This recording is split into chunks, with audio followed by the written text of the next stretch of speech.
Just watched episode 2 of Spider-Noir titled Tread Lightly. And I gotta say, still pretty good. I think the show is real fun. Just gonna talk spoilers, everything I liked about episode 2. We get a fair amount of plot developments this week, but what I think is most important about this episode is the first episode really is a pilot. And this second episode feels like what the show is actually going to be. Robbie going out, doing a little bit of investigating. Ben going out, doing a little bit of investigating. Power plays within Silvermane's organization. Fun little action scene, flirting with Kat. And if that's what every episode is, I think the show could be great. Especially because it's contained, it's 8 episodes, so all this mystery and intrigue, that isn't going to get too complicated. I feel like it's going to be a pretty tight story, because they don't have to stretch it out. And I like the pace at which we are introducing new ideas and new characters. Having watched 2 episodes of this show now, the first and second so far, and having watched them both in both formats, I feel like my most controversial opinion of this video, perhaps of any of my videos related to this show, is that I think the color is better. I like looking at the color version of the show as opposed to the black and white version. No disrespect, people who enjoy the black and white. Obviously, it is cool. It is true to the character. But the color grading on this show is so interesting.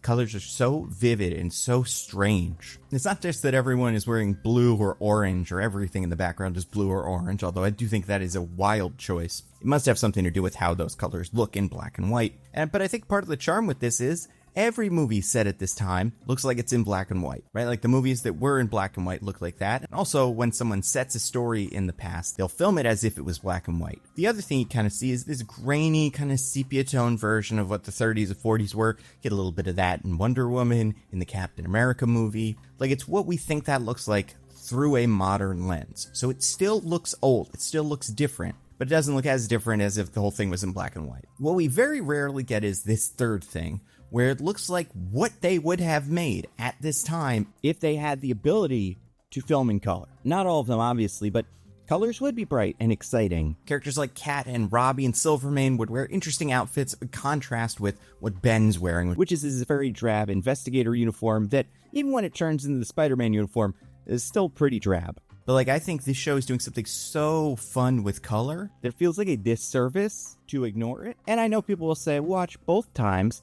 If you don't have time to watch this show twice, which I totally understand, I don't know, I'm just saying, if I had to pick one, I would pick the color version, I just think it looks coolest. Doesn't necessarily look better than everything else on TV, but it looks different, and different is interesting. The highlight of this episode for me, and I have a feeling it's going to be the highlight of every episode for me going forward, is the Ben and Kat scenes. They're great. This is the heart of what people love about these noir stories. Private Eye and the Femme Fatale, who each have a million lines up their sleeve that they're constantly throwing back and forth. Like, these two obviously have great chemistry. Lee Jun-lin as Kat Hardy, I love. And I think this is part of where this series just does feel like old film noir. This rhythm between Ben and Kat, it just works so well. It's incredibly watchable. They only have 2 scenes together this episode, but I do think those are probably my 2 favorites. I mean, my favorite line of this episode has to be, I don't like surprises. I'll remember that when your birthday rolls around.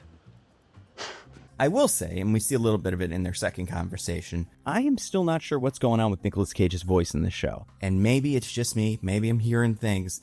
I'm not saying it sounds bad necessarily, it just feels like sometimes, and not just when he's going from Spider-Man to Ben Reilly, it seems like in different scenes, depending on who he talks to, Ben Reilly has a more kind of stereotypical 20s accent, and maybe that's him putting on and playing the part of an investigator.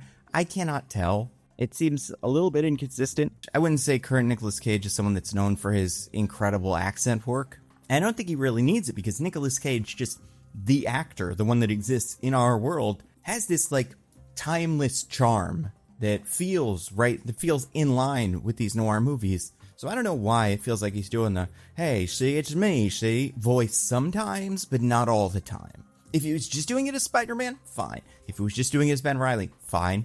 But it's not consistent like that, and I don't know, I just find it a little weird. We learn more about Ben's powers, how they work, what his limitations seem to be. Love seeing how awkward his web slinging is in that big car chase. But I also like how fluid they manage to make some of his moves. And it's because of how stylized the combat is on this show. If this were going for realistic, it would feel kind of clunky. But that's not what it's doing, because this is the Bugs Bunny stuff.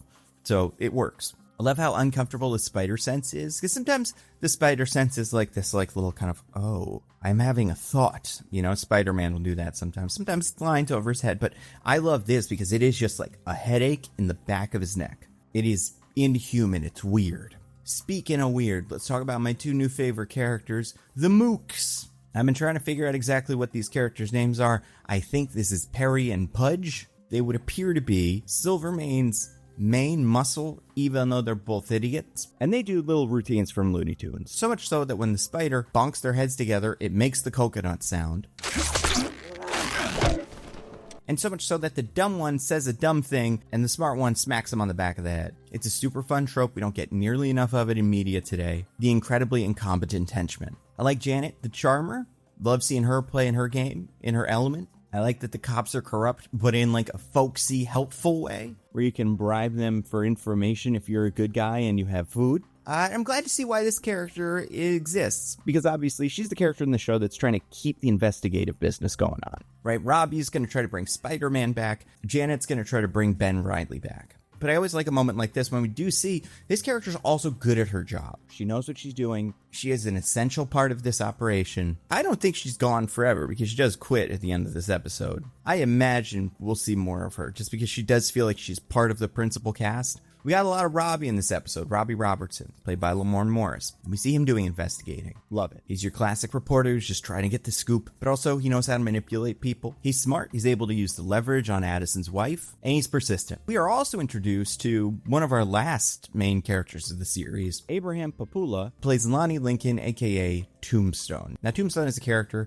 There's a couple places you'd be familiar with him. Depending on when you're watching this, he might be in the new Spider-Man movie. He was a big player in the Your Friendly Neighborhood Spider-Man cartoon, although that version was very different from how he's usually portrayed. He was also a big player in the Spectacular Spider-Man series, and he's been in a lot of media. I will say it's interesting here. He's played by a man who is black, however, does not appear to have albinism, which is something that is usually a key part of Tombstone's whole deal. Based on looking at him in trailers, it seems like the way that he's going to tombstone up is he's going to get like plated skin or something. So he will, like Tombstone, be virtually indestructible. I do think that's a cool name to give someone who does not have the same skin color as a Tombstone, which is, part of why the name Tombstone works in the comics. I would maybe be a little bit more bummed if we were not also getting a Tombstone in Spider-Man Brand New Day, who is played by an actor with albinism. Otherwise I would like, this is a weird choice. I do like Adam Papula enough. I kind of remember him from The Great. And also, he played that, I think, Asgardian that's working for S.W.O.R.D. in the Marvels. More importantly, he is in Morbius, which means Abraham Papula is, I think, the first actor who's been in multiple Sony Spider-Man projects playing different characters, at least in a while. And not in a way that's like, oh, that's a cute little Easter egg. Just this actor is in two things. He is also Frank, who's in that ballerina movie, who has that one line that kind of is a little funny. May I be frank? Yeah, it's fine. I remembered it. It's memorable. I'm not convinced. And obviously we don't know very much about this character yet. But I don't understand necessarily, because we have a Sandman. We have a character that's not Electro, but is essentially Electro. Silvermane, a fire guy. But Sandman, Silvermane, we're not using actual Spider-Man villains. Why not just make him the Rhino? Because honestly, the way that his skin looks, he feels like he's kind of more of a Rhino guy. I don't know, maybe it's because Craven ruined the Rhino recently, or perfected him, either one. Let's talk about the plumbing bit. Ben Reilly needs to break into his old apartment so he can get his spider gear, and instead of sneaking in, using the window, which I'm sure this character could do, he puts on a little routine, again, very Bugs Bunny, and I loved it. I could watch a whole show of this, and it's just reminding me how fun the Looney Tunes are, and how much I really hope that Coyote v. Acme movie works, because I would love to see more Looney Tunes stuff in the future. But these are the things that really only Nicolas Cage can do. Another actor could try this, and Ryan Gosling, fun guy, he could have a character that does something kind of silly like this, but for it to feel like something that is so crazy and silly that it would work, and just be overpowering, I do think you need someone with as big and preposterous of a personality as Nicolas Cage has in this show. All right, let's say one thing I didn't love about this episode. There's this weird thing that they do, and it's, not consistent. If it was more consistent, maybe I wouldn't mind as much. But when the spider is fighting all of Silvermane's henchmen during the car chase, every so often we will hear something that Spider is saying to himself, pretty much.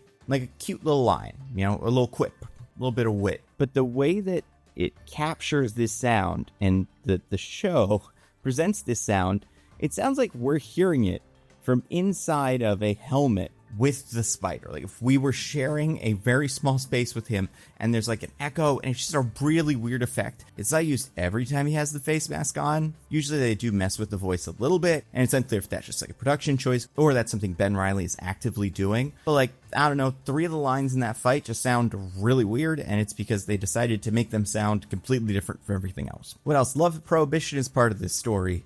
I feel like that's probably going to be a really big plot point. I think Prohibition is a fascinating time in history. It doesn't come up a lot in superhero media, so I'm glad we're getting into a little bit here. And I like this connection with the war. It seems like during World War I, at some point, something happened. We have like an exposure to a chemical, like a kind of static shock bang baby situation where everybody that was fighting in this one battle, which I'm assuming is also going to end up counting Ben Reilly, got different superpowers, and that is a way to infinitely add new supervillains and superheroes to the show if we want. I think that's great. Very sustainable, kind of silly, but it works here. You know, everything I said about the show from last week, it holds up. I think the sound design, besides those couple of lines that are like muffled weirdly through the mask, I think the sound design of the show is maybe my favorite part. It sounds so crisp. It sounds exactly like an old noir movie. You know, I'm very excited. I'm curious to see what we're doing with Tombstone and when the electricity guy is going to show up. And I don't think we're going to get Robot Body Silvermane yet, but I do hope we're going to start planting the seeds for that, because I just think it would be funny. Oh, and I like what they're doing with Sandman, where like he cannot turn his body back from sand. Like it feels like he's just fully mutating into sand. I always thought it was weird that Sandman, the character, could just go from like sand to just regular human skin. I thought it was weird, but just like it felt like he shouldn't be able to do that. Like how is he doing that? In this version, it's like he can't. If he goes full sand too much, he just can't bring the humanity back. I think that's pretty cool. Speaking of sand, I was watching a video recently by Tom Scott. It's part of his England series. And this video, which came out 2 days ago, is called "This Man Stops People Drowning in Quicksand." It is part of Tom's quest to go to every historic county in England and learn something interesting about that county. He goes to Westmoreland County, which is not a thing, but it's technically it is a historic county, so it makes sense. And goes to Morecambe Bay, which is a bay that historically people were able to cross on foot. However, because of all the water and sand, a lot of people ended up getting caught in quicksand. So Tom goes with some people on a charity walk through the bay, and he talks to The King's Guide to the Sands, which is a real title you can get in England about quicksand and the history of this area. Very interesting, and you can watch that video on YouTube eventually, but as of recording, the only place you can find it is on this video's sponsor, Nebula. Nebula is where you should be watching these. It's the creator-owned subscription streaming service that I helped to create. So basically all my videos, that's Nando V Movies videos, and the Nando Cut videos too, go on Nebula first. You can watch them without ads, you can download them to watch them offline. It is without a doubt the best way to watch my videos. And Nebula is already a steal at $5 a month, or just $60 a year. But if you go to go.nebula.tv/thenandocut, you can get a year of Nebula for just $30. That is $2.50 a month. It is an amazing deal. Again, go to go.nebula.tv/thenandocut to check it out. So we'll do another Spider-Man video probably very soon. Until then, stay safe. I'll see you around.